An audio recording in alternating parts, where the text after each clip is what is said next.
The House of Mystery presents Inside Writing, the radio show where authors discuss their writing process in all genres. You are back in the House of Mystery, and I'm Al Warren. And today, sitting in sidelines, we got the game. We got Mr. That's right. Brian Emphasis Turner. on the game. He's the game. I mean, game. Yes, it's Brian. And hello. Nice to be back. It's the game. Yeah, you've been gone for a long time. I know. Too long. Don't take it personal, all right? Well, actually, you can take it personal. It was mainly you anyway. So. Well, of course. I always upset people. I forgot who you were. I mean, that's why you're like, who's the game again? Oh, yeah. Who's the game? The game. Well, so what's going? So now you are back and in the crack, and everything's good. Yeah, that's definitely how you think about it for sure. How's the Mind's Eye podcast going? Mind's Eye's it's on a little break right now because I am writing a book. Not a little different from our guest tonight, Garrick. I'm focusing on that, and I'm almost done. So I really wanted to put all my effort. I can't do like a million projects like you, Alan. I just don't have that skill level and that focus. So I got to focus one at a time. It's because I'm all alone and I have nobody to love me. That's why I didn't want to say it, but I'm glad you did. Well, so sure. you're writing different than Garrick. You're writing instead about the Turkish pretender. You're writing about the Turkish bash. Exactly, right? Exactly. And I really go into the history of it. I'm sure Garrick can talk a little bit more about the Turkish bath than I can, but I like to learn from all, for sure. Oh, of course, you're a watcher. Oh, voyeur, I think they called you. That's why it's a voyeur game. Only with these two gentlemen right here, for sure. Yeah, well, gentle. There you go. You obviously don't know our guest. So our guest is the returning, and he's known as the gentle Garrick Jones. Thanks for being here, Garrick. My pleasure. Nice to be back again. G'day, fellas. Good day, yeah. Hello. So what's going on? How's Garrick been the last little while, like all this stuff? Today's been the first sort of real lull in my life for months. I somehow managed with editors changing around deadlines and publishers, ended up sort of juggling 4 books at once. And one of them's just released last week, so I've just got a bit of a breathing space now. But it's been very, very busy. I really don't like multitasking that much. But yeah, apart from that, the COVID situation where I live in the small coastal town on the Great Barrier Reef hasn't really affected us much. We've only had 1 week of compulsory mask wearing in the past 2 years.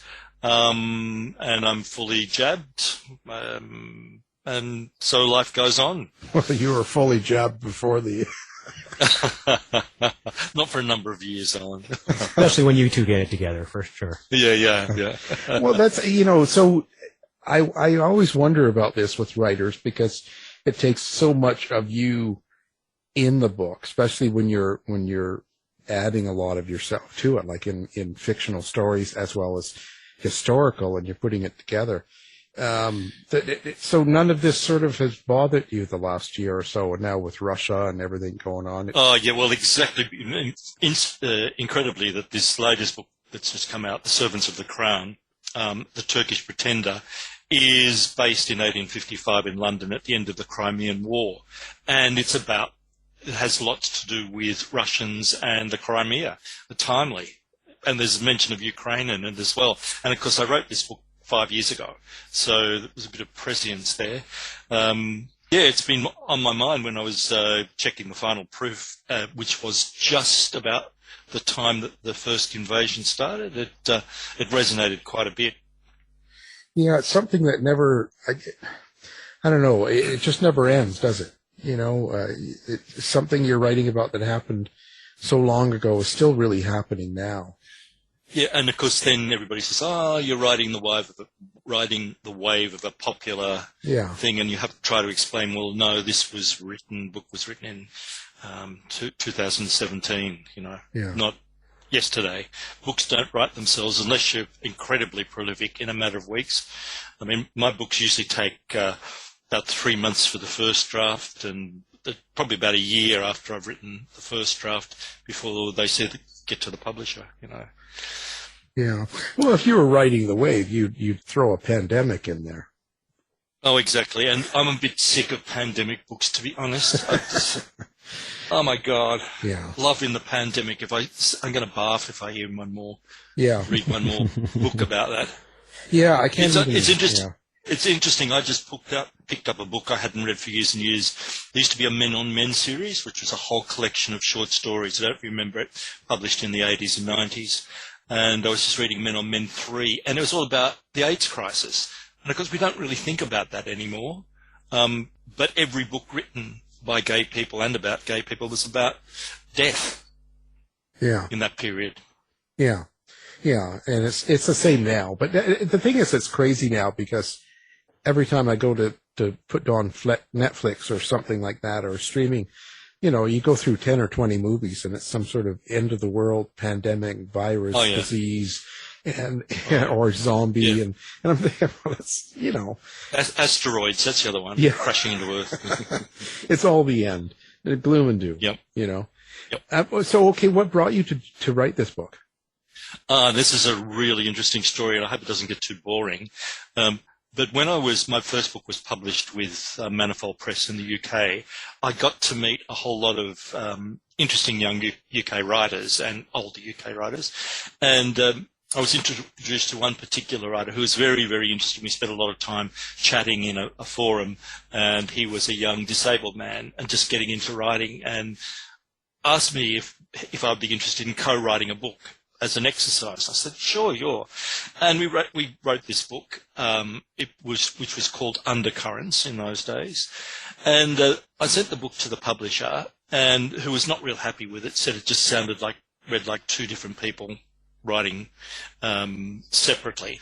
And I quite agreed. But just at that point, it was discovered that this particular young man had been catfishing us, including the publisher, and wasn't actually a young disabled man in a wheelchair, but an older woman in her 60s in a wheelchair pretending to be a man. Alan can obviously relate to that, but, you know. Oh, my God. Well, it was a huge shock because, you know, in the course of the conversation over the year that we've been writing it, there was all sorts of like quite intimate exchange. This wasn't sexual, but talking about very private things and experiences. And I suddenly realized, you know, I'd been pulled into this conversation in some sort of vicarious enjoyment by this older woman pretending to be a young man. I never was interested in flirting or anything like that, but just disclosing personal details because, you know, this young guy said he'd never had any sexual experiences and wanted to know what X was like. And so it was really, really creepy. So eventually the publisher got the rights back, and I retained the rights to the whole book and stuck it away in a cupboard and ignored at me because I really found the subject and the period interesting. So last year I decided to rewrite the whole thing in my own words. I changed all the characters. I kept the basic plot the same. And then when I submitted to the publisher, they absolutely loved it. So that just came out last week. But it was a very rough time. Left me feeling really dirty for a long time afterwards. That's a lot to chew on that right there. I'm not going to lie. Yeah. And I want to come back to the book in a little bit, but just because it's such a crazy story. You never had any indication that never at all. Yeah. Wow.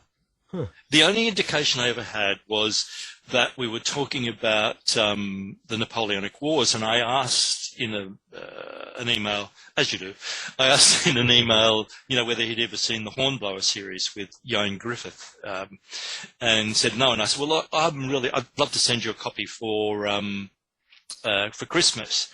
And he said, oh, we haven't got a post box. We live miles away from the post office and everything. So I sent it to a friend, and I should have twigged then that there was something wrong going on. And how did you get reached out to by this person? Just because it's just like it's so wild to me. How'd you connect? It was in this chat room. We're talking about writing, and this young guy was saying he was just starting out and just wanted an exercise. I thought it would be a really good exercise for me, seeing how other people write, because I was relatively new to writing myself. And I just wanted to see how another author's mind thought. But I really liked the story. And although I didn't always agree with what he wrote, I thought, well, you know, let's see what the publisher thinks. And of course, I didn't like it. And it's funny because you still refer to that person as a he, as him, but you knowing it's a woman. Whatever happened to this person? I have no idea, but they were ostracized from the writer community. It was one of those big scandals. Do you remember Josh Lanyon, the big scandal with Josh Lanyon, who writes a lot of crime novels, and actually, catfished the whole writing community by saying read books written by a man about men, and actually turned out to be a woman. Oh. And is still writing and as a woman and has been accepted by the gay romance community, which is mostly women readers anyway. But wow. Yeah, that's their story. I mean, they write really well, but that whole idea of pretending to be something that you aren't doesn't sit well on my shoulders. No. That's and you can usually pretty well tell if there's a sex scene. Once you start reading, you go, no. Guys, don't do that. I mean, we do a lot. How dare you? But we don't do that. but we don't do that. It was way too tender. Yeah. Yeah, well, I wrote to one woman, I said, you might have to edit this out. I said, just, when you go home, just ask your husband to stick it in How dare you? in the ironing with no preparation and see how you think it feels. Anyway, so this experience of writing, it was pretty cathartic at the time because I thought to myself, geez, I must be really getting old to being hoodwinked for such a long, long time.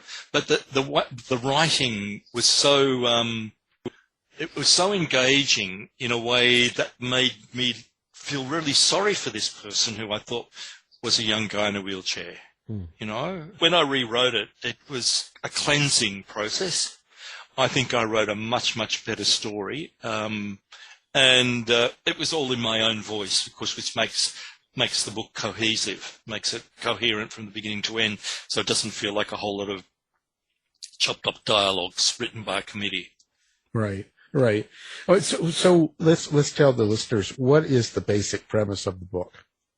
The basic premise of the book is a rumour that was going around during Queen Victoria's reign that her father had entered into a morganatic marriage. That means a marriage of a noble person with a base-born person, and had fathered a son. And then when his father, George III, had found out, dissolved the marriage, and the child had been spirited away. So the premise behind the story is this clique of disaffected English noblemen and Irishmen who were really unhappy with a woman on the throne, and Queen Victoria's husband was very, very unpopular in the 1850s, and they hatched this plot to bring this child, the pretender, who'd been brought up in Turkey, and overthrow the throne and install him as the king, as a puppet king, because the way they brought him up was without him learning English, only being able to speak in French and Russian, and they were going to rule through him. So that's the premise of the story. But it's actually about a group of 4 young men called the Brothers who grew up together, and two of whom grew up together, and the other 2 who they met in their teenage years, who've been friends for 20 years, and who 2 of them work for the Foreign Secretary as what I call intelligencers, which is the Victorian equivalent of spies. And this group of the 4 are tasked with uncovering the plot, finding out who's behind it, and stopping the pretender from arriving in London so that the plot to overthrow Queen Victoria can be foiled. When you put this together, how do you decide what you're going to do with the story? Like there's truth, there's history, and then there's fiction. How do you draw that line? It all has to be based on historical accuracy. That's the way that I write. When I write, the majority of my time is researching before I put a word on the page. So I did a lot of research on London in the 1850s, the hospital system, just what people did, a lot of research into the aristocracy and the use of titles and deference and who went where, who was living where, what sort of jobs were available. And because it revolves around a major British shipping line, a lot of research into goods and traffic by clipper and early steamboat. So once I got that all worked out and I had all the facts in place, then I was able to slot the story into around those historical facts. Because there's nothing worse than reading something where you go, oh, no, that couldn't have possibly happened because on that date, Fred Bloggs was in, I don't know, wherever. Yeah. When you get all the facts together and you've got it all laid out, kind of basically what's going on, how do you decide where you're going to bring the story to, or what you're going to tell in the story? Well, I always have an idea of what the plot is before I start. And I'm a pantser. You know what that means? Oh, yeah, by the seat of the pants. Yeah, I'm a pantser. So I always have a beginning in my mind, I have an end in my mind, and I have the denouement, or the big action crisis scene in my mind before I start.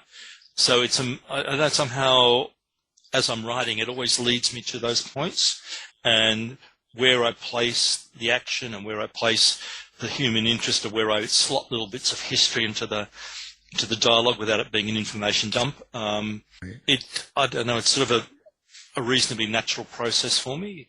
Yeah. Although I wouldn't say it's easy. No, it wouldn't be. And I never wear pants myself, so I'm not a pantser. He's a deep pantser. He's a deep pantser, yeah. No, Well, I live in tropical Queensland. You can imagine what life's like up here. Oh, God, yeah, That's why I asked if we were doing video. Yeah. Well, there we go. I missed my chance. We can switch over. We can easily switch over. We'll get the TV going. Yeah. Mystery TV. We'll watch it. Yeah. Well, but I always find it interesting that you put together a story and it's centered on the truth. But when you say human interest, so do you have an how do you say, kind of something you want to get across to people, like a subtext? Always. Yeah. Always. The subtext with all of my books, and this is the 9th one I've had published. I'm a very, very lucky writer. And my basic ideal in all of my books is to demonstrate that gay men are not a race apart. We just are like any other man in the world. The only difference is that we might go home to a partner of the same sex. We can be bricklayers, we can be judges, we can be labourers, we can be whatever you want to call it. And we don't define ourselves by sexuality, most of us. We just happen to be gay. And that's what I tried to put in my books, the normality of most of the gay men's lives in the world. And I translate that historically as well, as I'm writing. How do you feel like the modern day gay community finds that? Because everybody's so into identifying themselves as and labeling and stuff. Like because I'm like in your age category, and I'm always sort of I always wonder why everyone's so. Well, I suppose being brought up in I grew up in the 1950s, where that was a period where people knew other people were gay, but you never actually talked about it. In fact, no one ever talked about their personal life because it was considered bad manners. If you started talking about somebody's personal life, you were branded a gossip and people would not like you much. So also gay men during that in the 1950s and the early 1960s, we learned to compartmentalize our lives, living double identities, if you like. And it was no great hardship. I suppose modern people think it is some sort of like, oh my God, it must have been terrible walking around with your collar pulled up and your hat over your eyes so nobody recognized you. It wasn't like that. You just learned to behave in different ways. Like speaking two languages. You speak English at home, you speak Italian out in the community if you live in Italy. That's just part of the way that we're brought up. But this whole identity of the gay community, somebody once said to me, we just had the Mardi Gras here, the Sydney Mardi Gras, and somebody once said to me, for every single guy on one of those floats, and there must be thousands of them, there's 20 or 30 other guys out there living in the community who don't actually think about, don't identify themselves with the gay community. There's just their sexuality that differs. And I think we need to keep that in mind, that the visible gay community is really the tip of the iceberg. Yeah. There's a lot of people in society, to him, it's no great thing. The fact that they happen to love another man or they happen to like sleeping with other guys. The same with women as well. If they have a partner or they like sleeping with somebody of the same sex, it doesn't define who they are. It's just part of their lives. So that's what I tried to do in every book I've written, is just to describe that normality of life of people who don't necessarily identify as within the community, in inverted commas. How do you tackle that? Like, how do you do that without trying to emphasize on the gay parts of the people, but yet let them know they're gay? Like, what? Well, if you read any detective novel written by anybody in the whole of history, you write it exactly the same, except that the protagonist might have a boyfriend. In my Clyde Smith mystery series, which you've already interviewed me about, Clyde's just an ex-war veteran. He's been a cop, and now he's working as a private detective. He has connections through his close circle of friends who are gay men to what gay life's like. But those days in the 1950s, there weren't gay clubs. There weren't, not in Australia. I know there were gay bars and stuff in the US, and we didn't have bathhouses in the same way that you did in the States all the way through. We had Turkish baths, but that was completely sort of different thing, and they were never pick-up places. So he just goes about his life, and it's just like a regular detective crime fiction book, except he's got a boyfriend. Right. Well, I think that when you read Brian's book, you'll realize that there was a pickup joint in the Turkish bath. Yes, we did. We went over this. Yeah, that's how I inject my life into my own book personally. What about you? I mean, how do you inject, outside of getting through this idea, the normality of being gay, and putting that into your books? How do you inject your own personal life into it outside of that aspect? In many, many ways. I wrote a series. My first book published was a book called The Boys of Bullaroo, which is a collection of 6 short stories spanning 6 decades in the 20th century, and each one of them is about different aspects of men at war or in between the wars, and forming friendships and meeting other guys and falling in love. And nearly every one of those 6 stories has something autobiographical in it. In fact, the last story in it is basically the story of me meeting the great love of my life, who was an American soldier on R&R in 1966 on the beach in Sydney. So, but I put that in the story. I think it's really, I've had a very interesting life. I had 30 years as a professional opera singing all over the world. When I left that, I went into lecturing in university in history.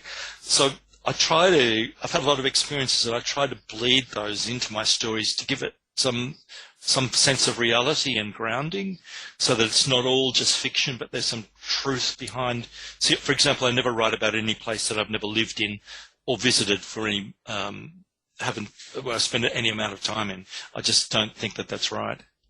Yeah, there's definitely a feel. There's something you pick up when you go to these places. Oh, for sure. You've only got to go in any country in the world and have a look what the regular cup of coffee is. And I mean, it's not the same in any country in the whole wide world. You just realize that every culture has something completely different to it. So when I read some of your books and I see the gay opera singer turned writer, it's pretty obvious that is you, not just a character. Then yeah. we can expect that one. Yeah, please. I did. One of my really popular books is a book. It's a theatre murder mystery set in 1902, in which I talk about during the crime investigation and everything. I talk about what it's like to be a performer, and what it's like backstage, what it's like to be in the dressing room, what it's like when you're putting your makeup on or trying your costumes on, what it's like to rehearse, what it's like standing backstage and watching all the scenery move. And people found that really, really fascinating, because there's not much out there about that. And also having a gay protagonist and a murder mystery, it's been very, very popular, that book. He's made plenty of men sing. There's lots of You reverse the role. I like it. Yeah. All over YouTube. He's got them all screaming at the top of their lungs. It's like, Yeah, this, interestingly enough, this is slightly tangential. In the course of writing, I've worked with 4 really, really, really amazing editors. I was having a discussion this morning with my new editor in the UK, Nick Taylor, about how not necessarily finding an editor, but finding the editor for you is so important, because when you actually write a book, you need somebody who needs to get what you're about and not try to make it their version of your book. So that's been a really interesting process all the way along. I've been so fortunate to have had 4 amazing editors, 2 of whom I still work with. Nick, who's going to be editing my next Clyde Smith book, which goes to him tomorrow to come out in October, and Linda McQueen, who's the editor for Yale University Press in London, who edits my World War II series. It's just reassuring to get that, what do you call it? So like an iron fist and a velvet glove treatment. And that really pushes any writer on to feel validated in their craft. So you must be fascinated with the history and stuff. What's your favorite era, like 1900s? My favorite era, I suppose, is the 1950s, because that's the era in which I grew up, surrounded by a whole lot of men who were basically what I call ruin men, who came back from the war and put on smiles and tried to be happy, but were like just traumatized inside. My whole life was, as a young man, was brought about these guys who would get in, start punching each other up. I mean, had a couple of beers to try and, get rid of the violence. I'm really fascinated by that era of the new world, where everything old was thrown out. We're going to have a complete new society after the Second World War. But the whole thing staffed, if you want to say the word, or led by these ruined guys who just had all of this. How dare you! Side that they were told to just smile and get on with life, get married, no matter what you did. I've just finished reading, for the 3rd time, Berubet's book, Coming Out Under Fire, which is his book about the American military and gay people during the Second World War. And that whole thing of all these guys coming back and just getting married because they had to, when they're basically gay. I'm fascinated by that period, because I didn't understand it as a kid, but as I got older, I understood, what these guys were going through. No, and do you think like the pendulum has swung to the opposite way? And with the generational difference, they had to get married, and now obviously people are more open. I mean, what type of impact do you think that has? I think there's still a lot of that going on. I've got a friend who 5 years ago, after 40 years of marriage, decided when the kids left home, and grandchildren and stuff, suddenly decided he'd been gay his whole life and left his wife. And I think, well, why the hell? And he said to me, I got married because that was what was expected of me. It still goes on. You still get guys. I mean, I did a lot of, Alan and I were talking about this when I was talking about my book Wheelchair, when I did a lot of research with vets and cops and stuff like that about what do you call it, beats, is that the word? Places where men pick each other up. Oh, yeah. Alan would know that, Cruising places, right. So, and he said, one of the guys said to me, most of the guys that he meets in these parks and places are all married guys. So there's still a lot going on. I don't think a lot of that's progressed. I think the awareness of gay people has moved on a lot, and generally society's been accepting, but I think a lot of men still struggle with the notions of what it is to be a man, with the notions of masculinity. Yeah, I agree with that. I think there's a lot of men that live let's say, the standard lifestyle, the married and kids and that, but it's part of who they believe they should be. Yeah. I mean, anybody who's been in the military and who will be really, really super honest will, especially, I don't know about these days, but people in places of war or conflict or something will tell you that there are moments when they have been tempted, if or not have given in. Do you think that shame that, I guess, even though it's still there depending on the part of your world, but do you think that shame that was given to gay people, has now been transferred to those who identify as trans and are trans? Look, I think I think we have a circle of hate. Every decade there's somebody new to hate. There's a whole lot of, As a Jewish man, I get it. Trust me. What's the worst thing about society? Somebody asked a question, and my answer is enforced religion. I mean, people should be free to choose what they worship and not to proselytize and not to judge other people. What goes on in the USA? I mean, we sit here and shake our heads so often about, stuff that goes on in the name of so-called Christianity, which has actually got nothing to do with Christianity at all. It's about, I don't know what it's about, giving people an opportunity to hate other people. And I suppose it goes for all religions. I shouldn't just pick on Christians. But, we see hate everywhere. And it's cyclical. It moves from one subject to another. After trans people, it'll probably revolve to, I don't know, what's left. Yeah. It just goes back and forth. We'll go back to the Jews. We're always there. Don't worry. We're always part of one pick down for sure. I mean, why define a person by what they do and not by who they are? That's also something that I try to write about, that people get attracted to other people by who they are, not by what they look like, not by what they do. It's what we fall in love with people properly. It's because of who the people are. Otherwise, you wouldn't get.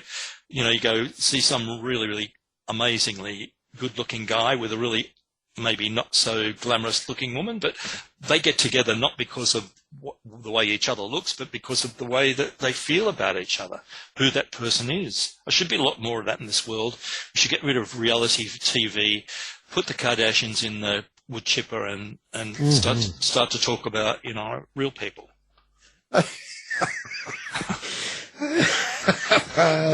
Yeah, I couldn't say it better myself. Well, we Aussies, we say it as it is. Is that because of the history there? Because you guys, modern era post-Aborigine, because obviously I think most people are familiar that established as a penal colony. Do you think that's what that stems from? Most certainly. But we have a thing called, I'm not sure if you know about it, but you need to probably read up. It's called the tall poppy syndrome, which means we don't like people who stick their heads up above everybody else. For example, it's really considered it's considered really downclassed to blow your own trumpet. So that whole thing of flaunting money and getting people to judge you by your wealth or your standing doesn't sit well with us. So we really like to take the piss out of people. Our Prime Minister's getting so much rubbish at the moment, quite publicly, called a liar in public and stuff like that. That would probably not happen in many other countries in the world. But we do. For what, though? What is he getting called out for specifically? Oh, don't start me. I just read the engine. I just let you go. Well, if you have a look at I don't know if you know, we did a huge $100 billion deal with the French for submarines, right. Which the Australian government cancelled. And Macron, when he was asked, he said we didn't get any notice. And he said, do you think the Australian Prime Minister lied to you? And he said, I don't think. I know he did. And so that's one of the things. And plus, he does love to tell lies, our Prime Minister, and he's caught out on so many of them. And even when he's confronted with the truth, he still disavows it. Yeah. Sounds like a politician to me. Well, it's a right-wing politician. We have this fashion all over the world of our Prime Minister. You had Trump, Boris Johnson, Bolsonaro, the guy in Belarus, whose name I can't think of. Yeah. These dictators all over the world who just blurt out untruths, and they get away with it. Yeah, it's crazy. It's crazy how you can get away with it. It makes no sense. You take the characters in this book, like in The Servants of the Crown, for instance. How do you develop them when they're already dead? Like, this is a long time ago. How do you fill in the blanks? Like, what's your method? Well, I do a lot of research about domestic life in the period that I'm writing in. So, for example, if you look at, do you know about Mrs. Deaton's cookbook? You must have heard of that. Yeah. No? Yep. For example, she has a huge section about how the lady of the house should act, what the maid does, what the valet does, what the footmen do, what the scullery maid does. So just reading through that in a cookbook gives you a pretty good idea of how an aristocratic household works. And then you'd read a lot of literature of the period about the relationships between the aristocracy, the middle class, and the working class. And then you start to formulate what this person might be expected to do, which gives you a pretty good idea of the way they're going to travel through the book. In this particular book, the main character is the eldest son of a third son, and he isn't expected to inherit anything, and by total misfortune inherits a baronetcy when he's not prepared for it and has to take over a huge global shipping company and a title and huge houses, and he really doesn't want it. So it's not a book about, oh, this is great, isn't this fantastic, we'll make this guy into a bright shining star. It's about his journey of struggling with moving into a different class of society and not wanting it. Yeah, you know, I always find that to be the most interesting. How do you think it's, now that you've published the book, how do you think it's changed you? It's actually taken a huge weight on my shoulders because, as I told you before, I can't tell you how much that awful episode affected me. I mean, I'm a pretty grown-up man. I've been on the earth a long time. I hate being taken for a ride, and I really, really was. So writing that book actually sort of cleansed that whole episode out of my life.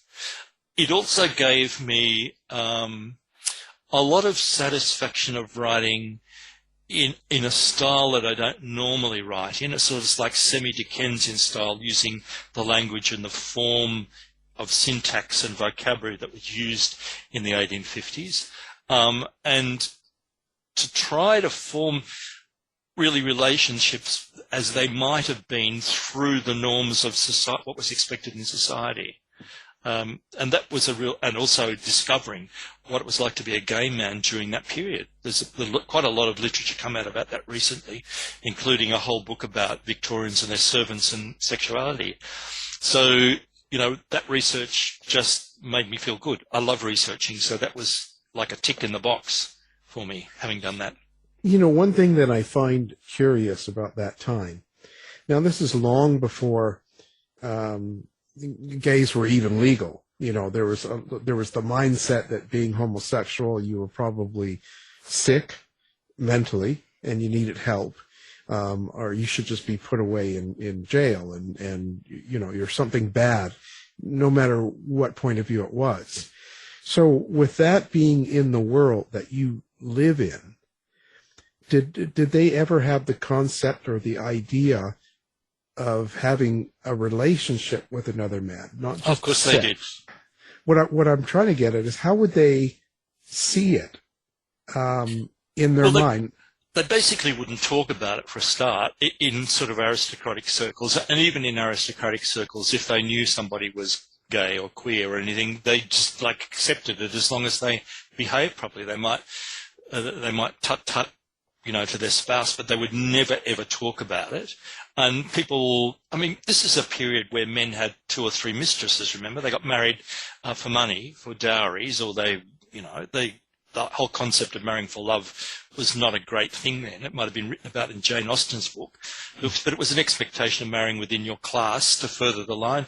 And most people got married to somebody they never really knew. And men had mistresses. They went to brothels. They went to molly houses, which was a gay brothel. There were millions of those around.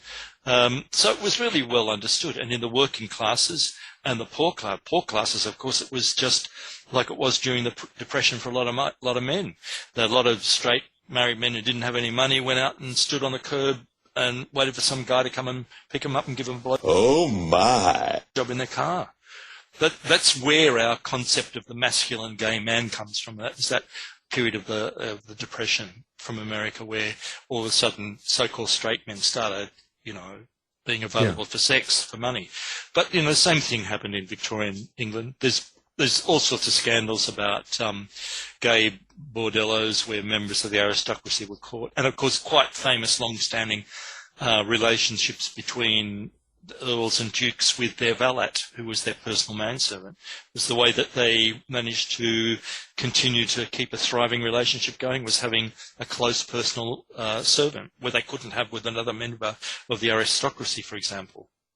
Who's the most famous person of that era that we know now as gay? You know, I knew you were going to ask me that, but I'll have to look it up. There's actually a book called Victorians, Their Servants and Sexuality. It's in the other room. I could go and drag it out if you like. But there is quite a famous, I think he was an earl, and his relationship with his valet was very, very long, you know, right throughout their lives, and everybody knew about it. But they wouldn't, in their mind, they wouldn't be thinking like marriage. No, I think that they probably would have liked to. No, I think they probably would have liked to. You see, up until what a lot of people don't. I can't see this book. I'm sitting right near my bookcase. There's a book about same-sex relationships within the church, and here it is.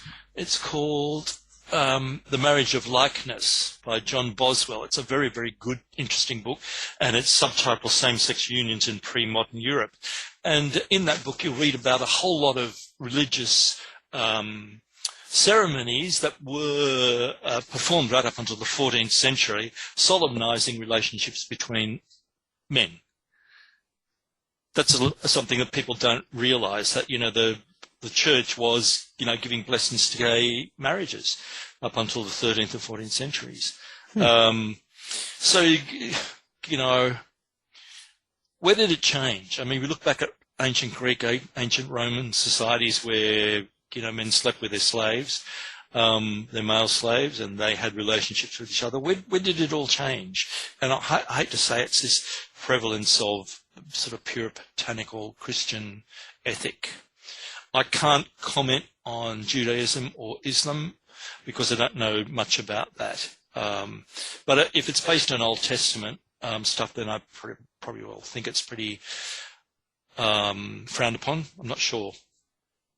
Yeah, no doubt. For some reason, that's I mean, is there any actual place in the Bible where it's like anti-gay? Like, I haven't read the New Testament, or anything like that. Not in the Old Testament. In the New Testament is, but we have, to my mind, and this is probably going to create a whole lot of hate mail.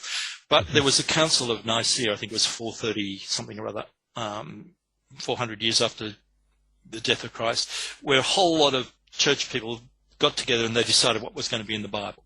Right. So the Bible was written by a whole lot of blokes 400 years after Jesus lived.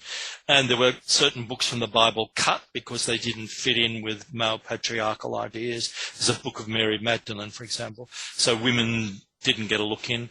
And who knows? I don't know if there were any first documents of the letters of St. Paul. I don't think we have a document actually written in his handwriting, and he's the one who talks about men laying together in abominations. I may be wrong. I may have got that all muddled up, but still goes on. I mean, go out if you're a farmer, go out into any field and you see cows jumping on each other and bulls jumping on each other and stuff. It's part of nature, homosexuality. It's not a learned thing. It's a genetic thing. That's my 2 cents worth. I'm all excited here. So now, let's talk about people getting a hold of you, and all the hate mail goes to you. So how is it people contact you? Through my website, which is just garrickjones, one word, .com.au. And there's on my website, there's a link of how you can get in touch with me, write emails to me. I'm on Facebook and Instagram and Twitter as well. Where else? Oh, well. Grindr? No. I saw a wonderful mug the other day, which had on it, I met your dad on Grindr, and I was wondering if I could buy, who do I know I could buy that and send that to? Boy, you have to be careful there.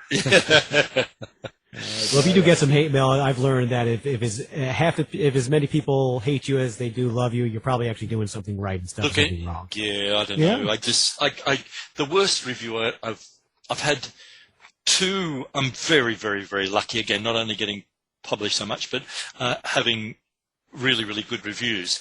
But the two worst reviews I've ever had was somebody who bought The Boys of Bullaroo, which is all about the war and guys fighting together, who gave it 1 star and said, "This book is full of homosexuals." I felt like saying, "Read the blurb, you idiot."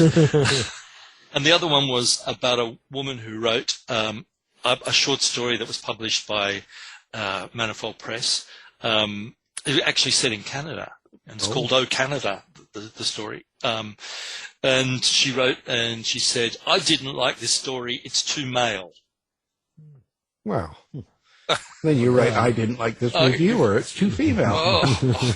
you go, what goes through these people's minds? What do? They look at the picture and go, oh, I'll buy that book because it's got a pretty cover. That is my idea, is the very, very worst reason for buying a book. You know, the reason for buying a book is what's between the front cover and the back cover. Well, and you can, and a good cover helps, but you know, if you buy a book and people can't string 3 words together, what's going to make you buy another book by that writer? Yeah. Yeah. Well, there's a reason why they don't put Alan on picture on the books. Yeah, unless they powder my forehead. I liked your new picture, Alan. I thought it was really good. Oh. Really nice. Well, thank you. Yeah. I don't know what Brian looks at, but I'll go and stalk him in a minute. Well, I don't want you obsessing over me. Come on. He's the young, good-looking man. You know, he is no. I have one patch of hair left, so I technically, I guess maybe a little bit. Yeah. The game. Yes. So up and coming stuff. Can I talk about that? Yeah, Absolutely. That's what I was going to say. What's coming next? Yeah. So the third Clyde Smith's detective stories, which is set in 1957 in Sydney, goes to the editor on this Saturday, and so that should hit the shelves in October. And then the third book in my World War II stories goes to the other editor in when is it? In August, and that'll be out early next year. And I have a short story in an anthology of gay mysteries based on holidays and July, which will come out in the middle of the year. And of course, me being me, I wrote to the editor and I said, we don't have any holidays in Australia in July. He said, I write about something that's really, that you could twist about. So what did I do? I wrote a story set in 1947 about a young man who is given a forced-in holiday from work because he's having a bit of a nervous breakdown after the war and told to go on a holiday. So he goes to Darwin to discover what happens to his best mate who was presumably killed during the bombing of Darwin in 1942, and then discovers this big murder mystery in it. So everybody's really, really loved that, who did the beta reading, and the editors and the publishers, so that will come out in the middle of the year. Wow. With, including such well-known authors as Michael Nava, people like that, Frank Butterfield, Brad Shreve, all I'll be very happy to be part of that collection. Wow. And mind you, that book took me, that short story, 18,000 words, took me about 3 months of research to get right, because a lot of the material is still classified. People don't realise that the bombing of Darwin, there were more planes, more bombs, more ships sunk than Pearl Harbor. Yeah. And people don't realise that. It was the largest bombing attack on any city at the time in 1942 in the world. And that included Coventry in Britain. Yeah. I just saw a little documentary show on that, actually, probably a month ago. It was pretty amazing. Well, it was the anniversary of it. I think it must have been the 70th anniversary. Yeah. Or 80th anniversary. 42, 2022. Yeah. That's why you're a writer, not a mathematician. Yeah. Fascinating part of history. So, and I've also visited Darwin quite a lot. I have a good pal who lives there, and he did a beta read for me just to make sure I get all the places right and all of how long it took to travel. But I think it's a really good murder mystery. It's and it's also the first erotic book with eroticism I've written in 6 years. So that was actually quite fun to write. I'd forgotten how much I like writing nitty-gritty scenes. So although they're not like other people's nitty-gritty scenes, it's all comparative. Yeah, of course, right. But so when you're doing that, do you have to get in practice and get someone over and sort of work it out, the details? No, my memory isn't that bad. Well, you might want to try some new things or see if certain things could work. And I don't know. I'm just trying to help out. He's volunteering, is what he's saying. Oh, yeah. I'm just trying to help out. I'm there. I'm the writers. I'm the help for the writers. I'm the helping hand. You're the muse for sure. And look, can I give a general warning to perhaps female writers who write gay fiction? And there's a lot about. Don't base what we do by watching porn. Please. Don't base anything. It doesn't have to be gay. Just anything. Oh God. Yeah. Well, that's just it. I hear a lot of things like that. Now get an editor. Ask your best gay friend to read it and go, is this possible? Is it possible to do this X thing on the first date? The answer is pretty usually no. Yeah. But you have to wonder what, because I hear a lot of the male books like that have female readers as the primary. Well, it is the male-to-male romance category is basically all women, a few men, but writing for other women. So that's the way that's evolved. Yeah. So for me, it doesn't interest me, but now. Well, look, so I think some of the stories I've read are really, really good, but they're not the ones that have a lot of sex scenes in them, because that's usually where it falls down. And look, honestly, you know yourself, men relate to each other in a completely different way than men and women relate to each other. I tried to explain it to somebody once. It's like pieces of a jigsaw. You have the indentation and then the bit that sticks out that fit together. That's male-female thing. But when you've got two bits that stick out together, or two indentations that bump up together, there's a lot more negotiation, because men, we're not brought up with expectations of how we're supposed to behave in relationships the way that men and women are, that the women have the babies, maybe do the most of the housework, and the guys, go out to work and stuff. You've got two guys having to always continually work out who does what, negotiating about the relationships. Because if there are two men, we have testosterone, so there's all those other sorts of things that have to be negotiated. So I think that's the big difference about really writing about male-to-male and male relationships. Yeah, it's certainly interesting. I don't know if you agree, but I mean, that's my feeling about it. Yeah, I think for the most part I do, but again, a younger generation might see things differently. Well, I think that probably is the case. I mean, people my age, I'm in my early 70s now, when I was brought up, there were very defined roles, that I remember having to be guarantor when my mother wanted to buy a car, and I was only 18. Right. Because she wasn't able to take out a loan. Yeah. She couldn't get a passport without her divorced husband allowing her to get a passport. Life was very different for women back then. And when you're brought up with the sort of mores that were in your family. So you get a whole lot of ideas about defined roles, and they're very, very hard to shake off. Very hard to shake off. Us older people fighting them all the time. I still open the doors for women. I still walk on the right-hand side when we're walking in the street. If I'm walking with a woman, I still say thank you. I still send thank you cards to people.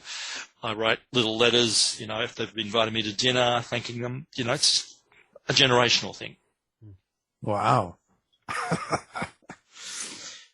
Don't you, I don't know, do you open doors for women if you're with them? No, I close them.